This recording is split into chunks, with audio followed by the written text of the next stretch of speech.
할렐루야, 우종범 목사입니다. 오늘은 구약 산책 2주차 강의를 시작하도록 하겠습니다. 인류의 시작 시대, 인류가 어떻게 시작되었고 어떻게 타락되었고 홍수 사건을 통해서 이제 다시금 인류가 재창조되게 되죠. 그럼에도 불구하고 다시 죄악 가운데 빠진 인류, 그리고 민족이 바벨탑 사건을 통해서 이제 다시 분열되고 다시 타락하게 되는 그런 시간을, 첫 번째 시대를 살펴보도록 하겠습니다. 자, 교재는 8쪽을 펴시기를 바라고요. 8쪽을 보면 이 인류의 시작 시대라고 강의의 제목이 적혀져 있습니다. 인류가 어떻게 시작되었는지 그 시작 시대를 살펴보도록 할 텐데요.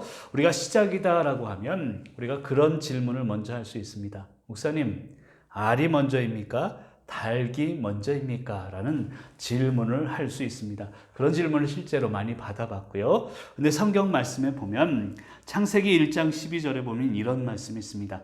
각기 종류대로 씨 맺는 채소와 각기 종류대로 씨 가진 열매 맺는 나무를 내니라는 표현이 있습니다. 성경적으로 하나님께서 인류를 만드실 때 닭이냐 알이냐 이것을 꼭 구분한다면 먼저 닭을 만드셨다는 것이 성경적인 해석이 됩니다.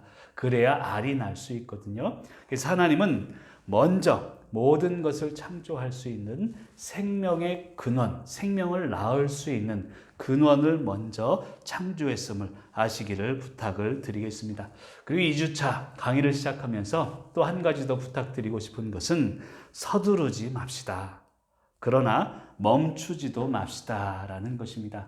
여러분, 서두르면요 일을 망치게 됩니다. 그런데 멈추면 아무 일도 일어나지 않습니다. 1주간 어떻게 지내셨습니까? 말씀을 통해서 우리가 서두르지 말자는 것이죠. 그런데 오늘도 멈추어서는 안 됩니다.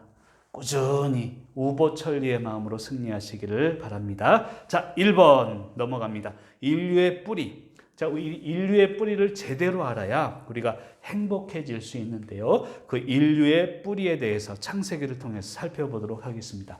여러분, 성경의 첫 번째 책은 지난 시간에 강의도 드렸지만 창세기, 우리 영어는 제네시스라고 하는데요. 기원, 발생이라는 뜻을 가지고 있습니다. 그리고 이 창세기의 내용을 보면요.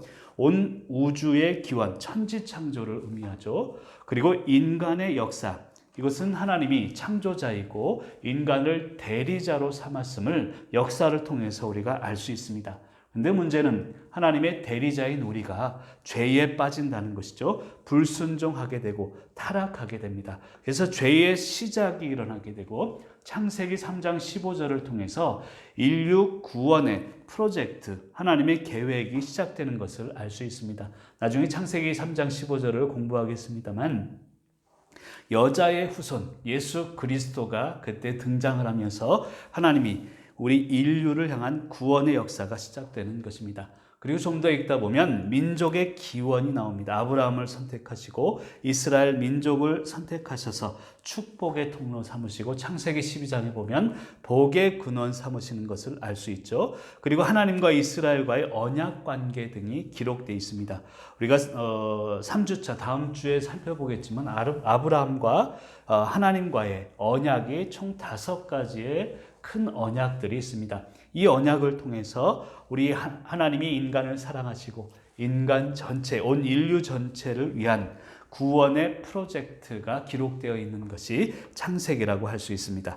자, 작은 1번으로 들어가세요. 창세기의 뿌리를 좀 살펴보도록 하겠습니다. 창세기의 저자는 지난 시간에 살펴보았지만 모세입니다. 모세는요, 모세오경을 기록한 사람이기도 하고요. 교재 2쪽과 3쪽을 한번 참조하면서 보시면 우리 구약 성경이 BC 1500년경에 최초로 쓰여졌다라는 말씀을 드렸고요. 마지막 구약 성경은 말라기서가 아니라 느헤미야서다. BC 420년경에 총 1100년 동안의 기간을 통해서 쓰여진 것이 구약 성경임을 말씀을 드렸고요. 특별히 창세기는 모세가, 그리고 모세오경도 마찬가지로 모세가 지었다는 것을 알 수 있습니다. 근데 여기서 2가지의 질문을 제가 한번 드려봤는데요. 그렇다면 창세기를 모세가 기록했는데 모세가 어떻게 천지창조를 알고 기록했을까라는 그런 질문입니다. 모세가 천지창조를 봤나 하는 것이죠. 태초, 그리고 에덴 동산, 이런 개념들을 모세는 어떻게 알고 기록했을까? 이런 의문을 좀 가지셔야 합니다. 두 번째는요, 신명기 34장에서 모세가 죽습니다.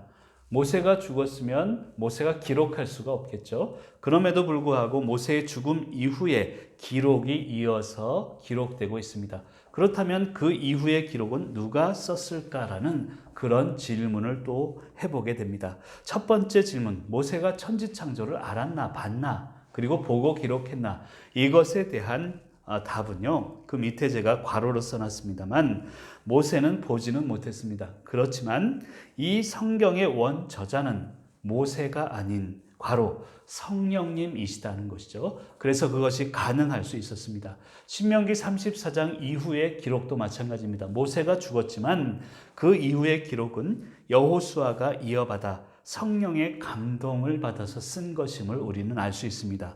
그래서 이 성경이 어떻게 쓰여졌나에 대해서 결론적으로 말씀드리면 성경은 유기적 영감설로 쓰여졌다는 것입니다. 교재 8쪽 밑쪽 부분에 보면 제가 그렇게 써놨습니다. 유기적 영감설이라는 것은 무엇인가 하면 성령님께서 어떠한 인간, 저자를 통해 저자를 감동시키고 성령님과 저자와의 관계 속에서, 그래서 관계가 중요하죠. 성경이 기록되었다는 신학적인 견해가 바로 유기적 영감설입니다. 여러분, 여기서 중요한 것은요, 성령님과 저자와의 관계 속에서 기록되었다는 것이죠. 그래서 성경을 읽다 보면 저자의 성격이나 개성이나 경험들이 기록이 되어 있고 책마다, 성경마다 분위기가 다른 것을 알 수 있습니다. 여기서 우리가 깨달아야 되는 것은요, 관계가 중요하다는 것이죠. 그리고 내가 중요하다는 것입니다. 내가 중요하다는 것은 무엇인가 하면 내 상황과 내 경험을 통해서 하나님의 역사는 쓰여진다는 것입니다. 좀 더 쉽게 말씀을 드리면, 저는 목사입니다만 교회가 목사의 것이 아닙니다. 교회의 일부분일 뿐이죠. 장로님, 권사님, 성도님들이 계시지만 그 한 분 한 분이 교회의 역사의 일부분이라는 것입니다. 그래서 서로의 관계 속에서 성령님이 개입하셔서 교회의 놀라운 역사가 일어나게 되는 것이죠. 그래서 지금의 나의 상황을 무시해서는 안 됩니다. 로마서 8장 28절에 보면 합력하여 선에 대해서 이야기합니다. 우리 모두가 부족하지만 관계 속에서 서로 합력하여서 선을 이루는 것, 하나님의 계획을 이루는 것이 바로 하나님이 원하시는 그런 하나님의 계획임을 믿으시기를 간절히 소망합니다. 자, 창세기와 모세오경은 모세가 썼는데, 모세가 이 창세기로부터, 천지창조로부터 인해서 이제 40년 광야 사역 중에 기록을 한 것이라고 볼 수 있습니다. 그래서 오늘 우리가 공부할 창세기 1장에서 11장까지는요, 인류의 죄와 기원에 대해서 다뤘다고 하면 다음 주에 또 공부하겠습니다만 창세기 12장에서 50장까지는 하나님의 구원 사역에 대해서 기록을 할 수 있습니다. 그래서 제가 왜 이런 이야기를 하냐면, 창세기 전부의 중심 내용은 무엇인가 하면 하나님이 선택하시고 인간을 구원하셨다는 그 내용이 중심 사상입니다. 좀 더 구체적으로 얘기하면 완전하신 하나님이 우리를 선택하셨다는 것이죠. 그리고 불완전하고 타락한 인간을 하나님이 구원하셨다는 것입니다. 그래서 선택과 구원에 대해서 기록된 것이 창세기라고 할 수 있습니다. 그리고 우리가 또한 중요시 여겨야 되는 것은 이러한 역사가 아브라함 한 사람을 통해서 이루어졌다는 것입니다. 우리도 마찬가지죠. 나를 통해서 우리 가정을 통해서 온 인류가 더 나아가서 하나님의 역사가 이루어짐을 믿고 오늘 하루하루 삶에 충실하시는 저와 여러분이 되시길 간절히 소망합니다. 자, 9쪽으로 넘어가세요. 창세기 숲 길잡이, 거기 표가 있습니다. 그 표를 한번 보시고요. 자, 시대는 어딘가 하면 인류 역사의 시작 시대다라는 것입니다. 시작이 되는 시대가 오늘 공부할 2주차 내용이고요. 초점이 있습니다. 어디에 초점을 맞춰야 되냐면 4가지 사건에 초점을 맞춰야 되는데 한번 따라해 볼까요? 창타홍분, 뭐 일타쌍피 하시는 분이 계시는 것 같은데, 창타홍분이 뭐냐면 4가지 사건인데요. 창은 창조, 타, 인간의 타락, 홍수, 그 다음 부는 민족의 분열이 일어나는 네 가지 사건이 있다는 것입니다. 그래서 다시 교재 9쪽을 보시면서 창조는요, 1장과 2장의 내용이 창조의 내용에 담겨져 있고요. 타락은 3장과 5장에 담겨져 있습니다. 그리고 홍수의 내용은 6장에서 9장을 읽다 보면 나와 있고, 민족의 분열, 바벨탑 사건을 통해서 분열되는 것은 10장과 11장에 나타나 있습니다. 여기까지 우리가 오늘 공부할 내용이라는 것이고요. 그 주제는 모든 인류, 원시 역사, 인류 역사의 시작이다, 이렇게 할 수 있다는 것입니다. 이 주제를 전개하는 방법은요, 사건 중심으로, 시간 중심으로 순서대로 쭉 전개되게 되어 있습니다. 그래서 창세기를 읽다 보면 참 재미있다라는 생각이 드는 것이죠. 장소, 이 시작 시대가 일어난 장소는 어딘가 하면 에덴 동산에서부터 하란, 우리 지난 시간에 공부했던 거 기억하십니까? 메소포타미아 지역까지를 살펴볼 수 있고요. 여러분 지도 6쪽을 한번 보시면, 지도 6쪽을 보시면 혹시 보이실지 모르겠네요. 여기 보면 이쪽 우르라고 써진 데가 있습니다. 우르.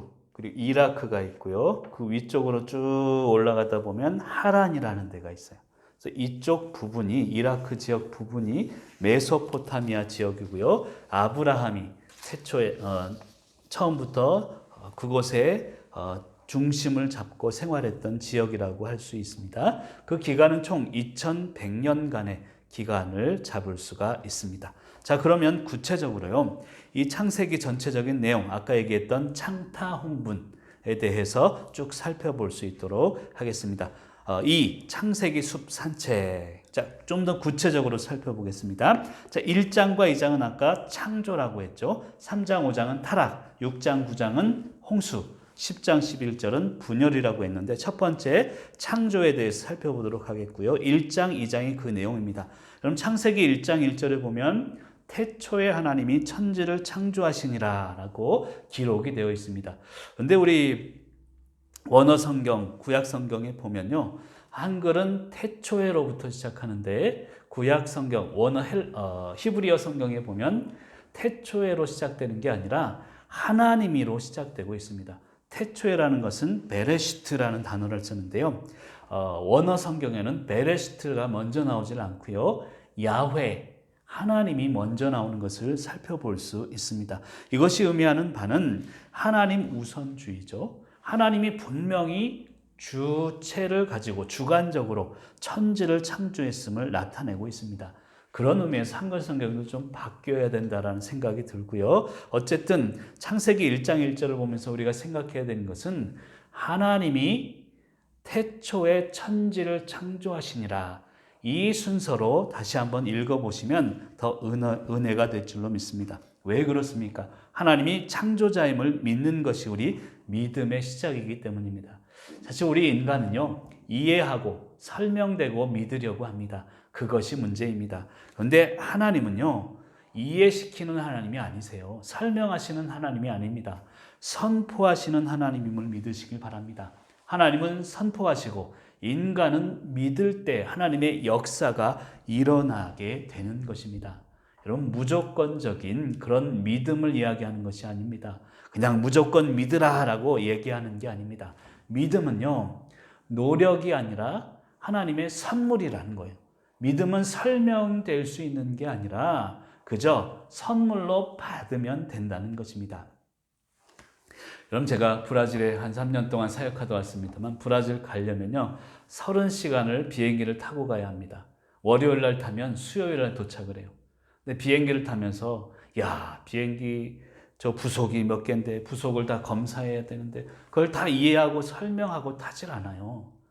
비행기는 잘 가겠지, 이것을 마음속에 믿고 타면 목적지에 도착하게 된다는 것이죠.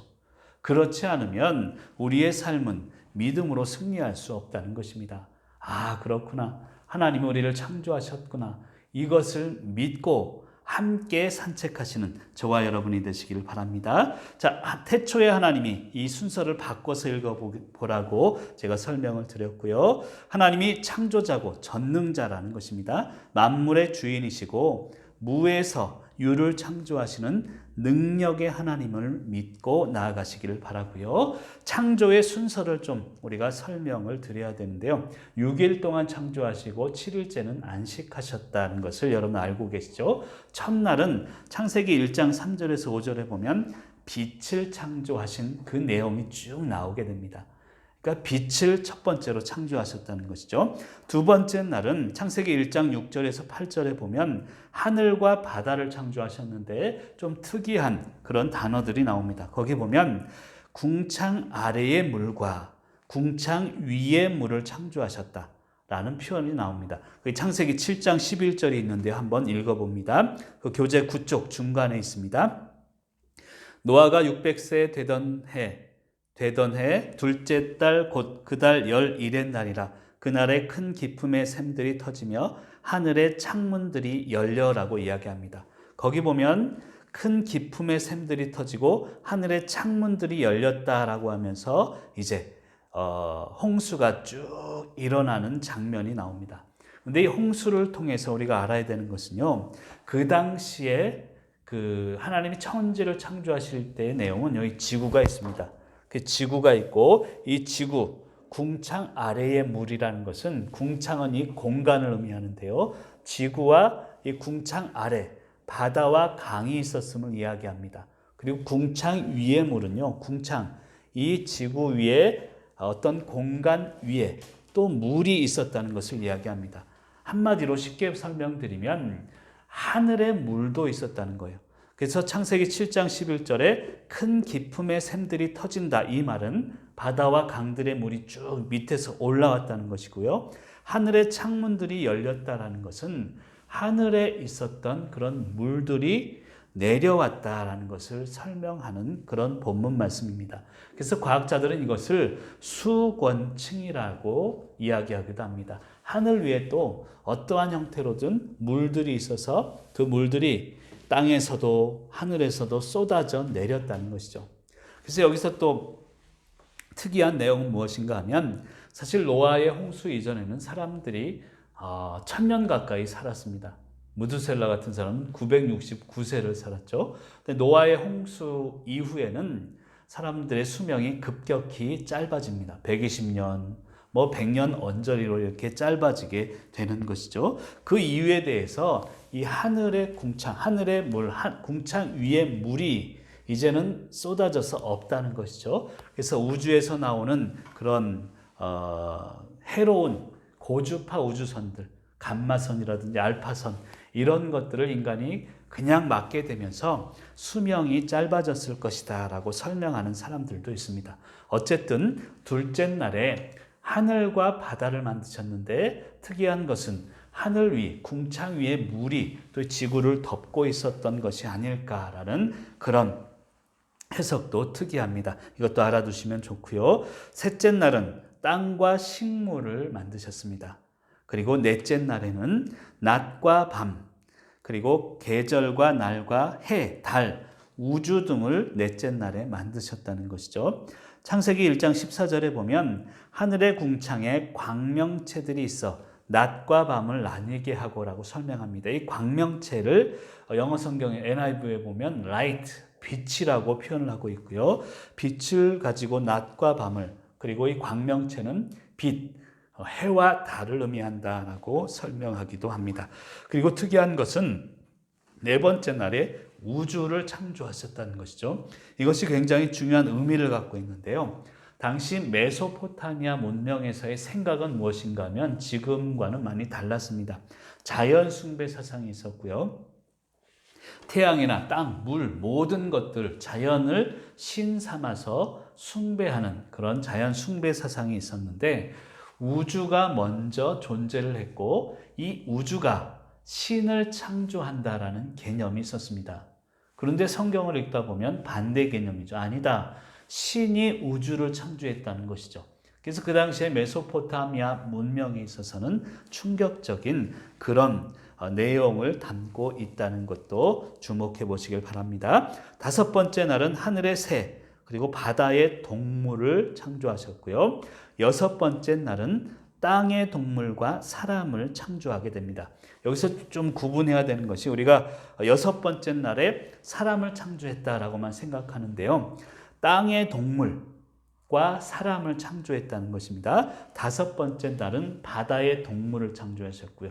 바다의 동물을 5번째 날, 땅의 동물은 6번째 날, 이렇게 분류해서 하나님이 창조하셨음을 여러분들 기억하시길 바라고요. 6번째 날에 창세기 1장 27절 28절에 보면 생육하고 번성하고 땅에 충만하라, 땅을 정복하라, 생물을 다스리라 라고 이야기하고 있습니다.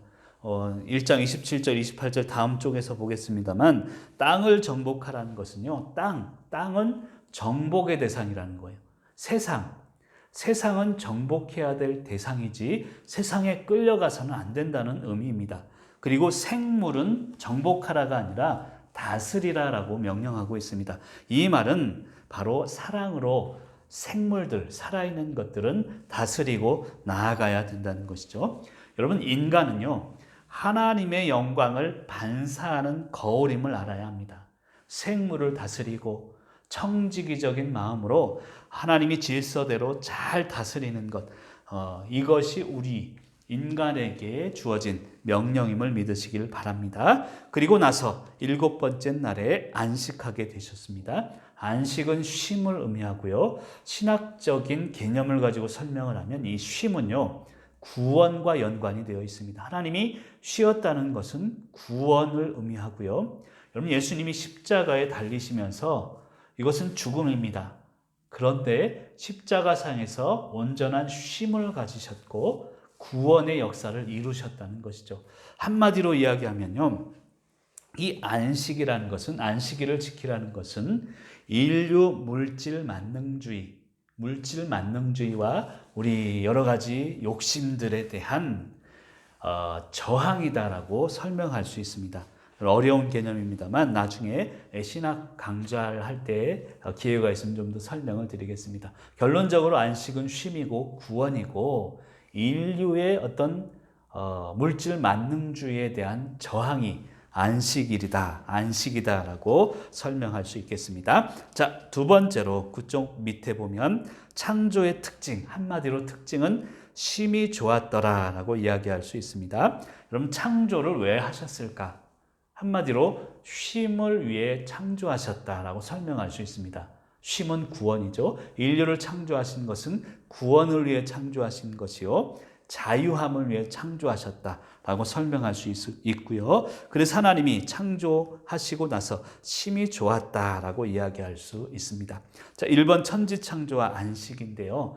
첫 3일 그리고 나중 3일이 있는데 첫 3일 동안은 큰 틀을 만드셨습니다. 첫째 날 빛, 둘째 날 궁창, 셋째 날은 땅, 그리고 땅과 더불어서 식물까지도 만들었습니다.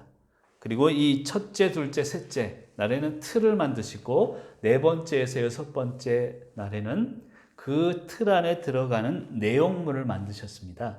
그런데 세 번째 날에 보면 식물을 만드셨는데 식물은 그 안에 들어가는 내용물이 아닐까라고 생각할 텐데요. 이것은 큰 틀에 포함이 됩니다. 하나님 셋째 날에 식물을 창조하신 이유는요, 이따가 조금 더 설명하겠습니다만 하나님이 인간을 먹이시기 위한 큰 도구가 바로 식물이라는 개념입니다.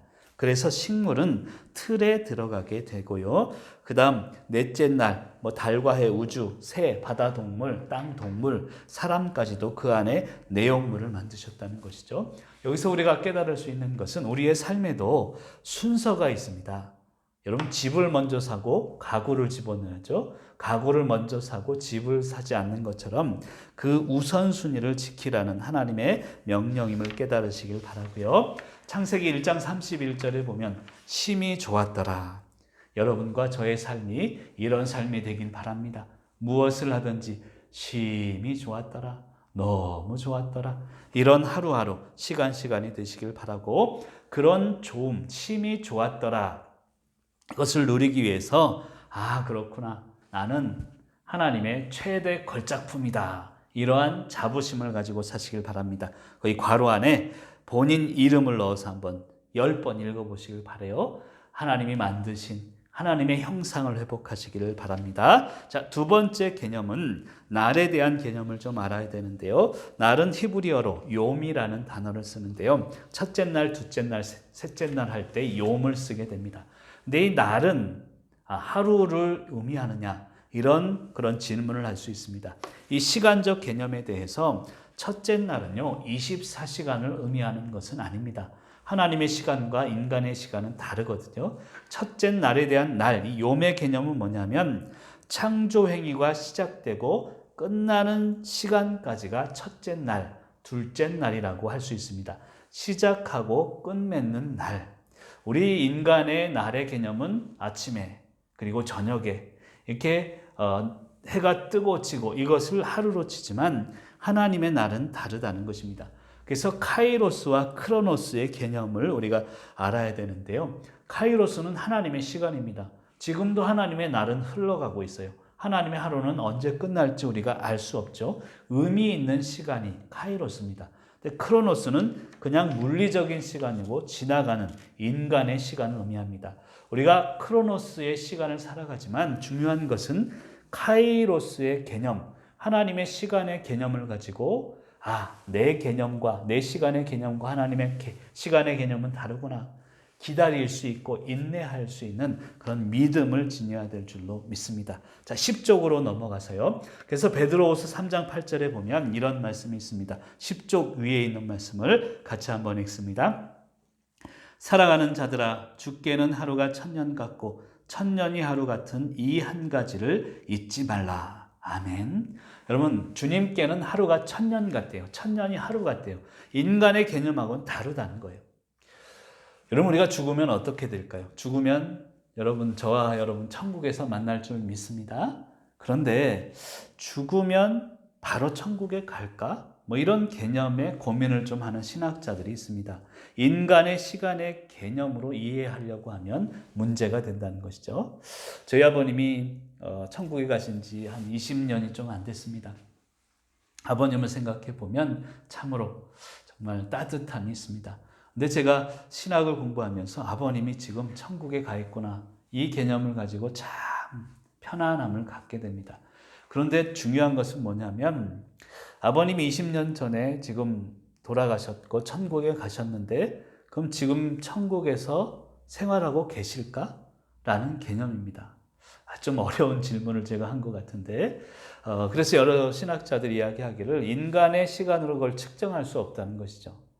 아버님이 20년 전에 돌아가셨지만 저도 이제 언젠가는 천국에 가겠지만 내가 죽는 그 시간에도 아버님은 인간의 시간 개념으로 얘기하면 아직 천국에 안 가셨을 수도 있다는 거예요. 온 인류가 다 죽어서 눈을 떴을 때 동시에 천국에 갈 수 있는 그런 개념이 크로노스와 카이로스의 개념입니다.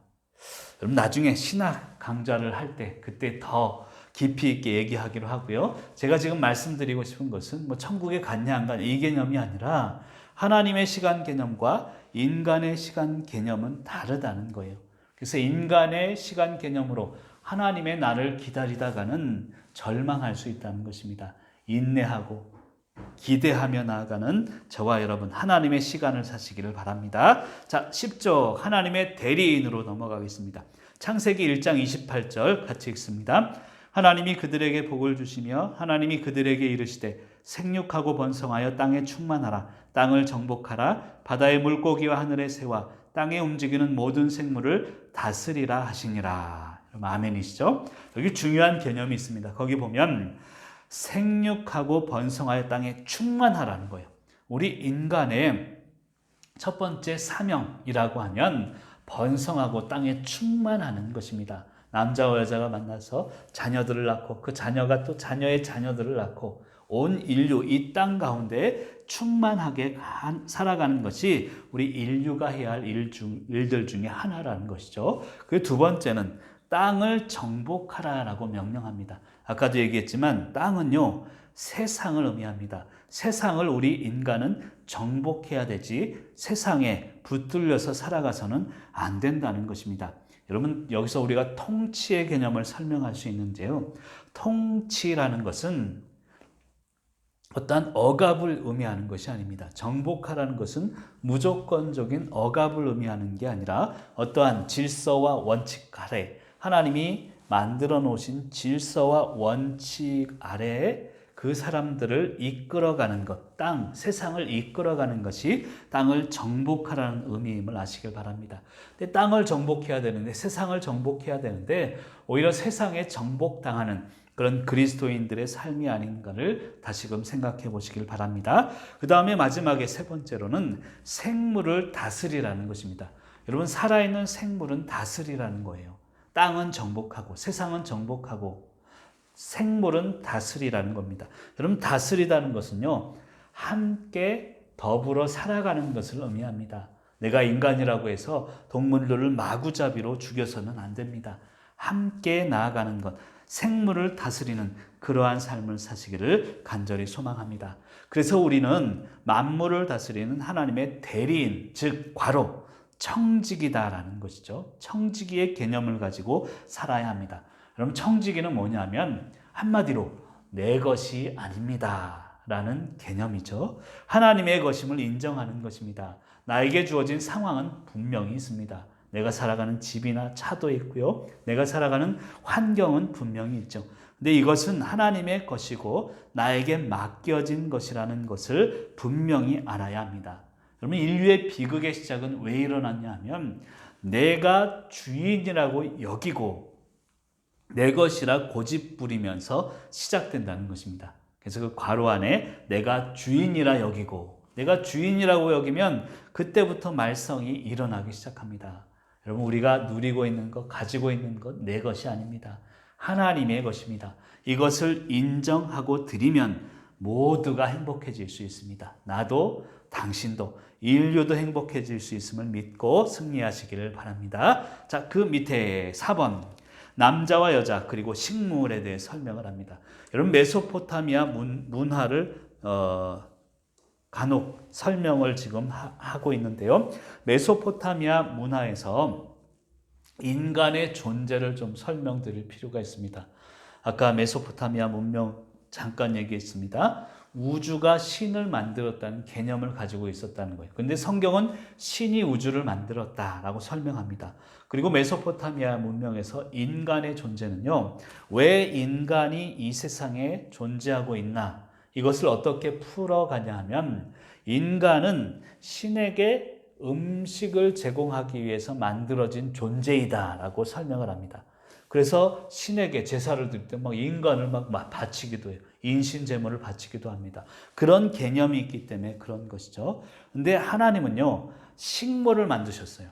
아까 제가 큰 틀이 식물이다라고 설명을 드렸습니다. 첫째, 둘째, 셋째 날은 큰 틀을 만드셨고, 네 번째, 다섯 번째, 여섯째 날은 내용물을 만드셨는데, 식물이 내용물이냐 큰 틀이냐? 큰 틀에 해당해서 세 번째 날에 만드셨다는 거예요. 왜 그런가 하면 하나님이 인간을 먹이신다는 개념에서 그 개념이 나온 것입니다. 하나님이 인간을 먹이시기 때문에 식물은 하나님의 큰 계획 아래에 큰 틀로서 세 번째 날에 만들어 주셨다는 것이죠. 채소와 열매 맺는 식물을 주십니다. 그리고 노아의 홍수 이후에는 동물까지도 제공하는 그런 하나님의 놀라우신 사랑을 우리가 설명할 수 있습니다. 여러분, 농부가 굶어 죽어도 먹지 않는 게 있습니다. 그것은 바로 내년 심을 종자는 씨앗은 절대 먹지 않습니다. 왜 그렇습니까? 이 식물이 있어야 온 인류가 살아갈 수 있는 큰 틀이 되기 때문입니다. 그래서 식물은 내용물이 아니라 큰 틀이다라는 것을 설명하고 있고요. 성경에서 인간의 존재는 메소포타미아 문화에서 인간의 존재와 다릅니다. 하나님이 인간을 먹여 살린다는 것이죠. 메소포타미아 문명에서는 인간은 신에게 음식을 제공하기 위해서 존재하지만 반대입니다. 성경적인 문화는 하나님이 인간을 먹여 살립니다. 그래서 걱정할 이유가 없습니다. 걱정할 필요가 없습니다. 단지 우리의 상황 속에서 나와 당신은, 남자와 여자는 다르다는 것을 인정하고 살아갈 때 하나님의 놀라우신 은혜와 축복이 있을 줄 믿습니다. 자, 여기까지가 우리 창조에 대한 내용입니다. 아까 창타, 홍분을 얘기했는데 여기까지가 창조에 대한 내용이고요. 지금부터는 이 타락에 대한 내용을 살펴보도록 하겠습니다. 10쪽 중반부에 큰 삶, 에덴에서의 비극, 괄호 3장이 있습니다. 여러분, 하나님의 사랑은요, 에덴 동산에서부터 시작되었음을 우리가 알아야 합니다. 근데 여기서 질문 하나, 믿지 않는 분들도 질문하는 것들 중에 하나인데요. 에덴 동산이 과연 존재할까? 진짜 있었을까? 그렇다면 하늘에 있나? 땅 밑에 있나? 이런 질문을 가끔 받게 됩니다. 우리도 성경을 읽고 믿는다고 하면서 에덴 동산은 어떤 꿈속에, 그리고 존재하지 않는 이 땅에 있지 않은 천국에 있는 어떠한 그 지리적인 상황이 아닐까라고 생각하기 쉽습니다. 그것에 대해서 지금 설명을 하려고 합니다. 근데 에덴 동산은요, 성경에 보면 에덴 동산에서 쫓겨나서 그대로 우리 지구상에 살아가고 있습니다. 그런 면을 볼 때 에덴 동산은 지구상에 존재하는 어떤 위치에 존재하는 것임을 우리가 분명히 알 수 있고요. 제가 10쪽 그 밑에 수록해 놓은 것은 영국 런던 대학의 고대 사학자 데이비드 롤 박사님이 계신데요. 그분이 주장한 것을 제가 그대로 실어 놓았습니다. 한번 들어보시기를 부탁을 드립니다. 자, 에덴의 위치에 대해서 먼저 설명을 하고 있는 것인데요. 창세기 2장 10절에 보면 에덴 동산에 대해서 이렇게 설명하는데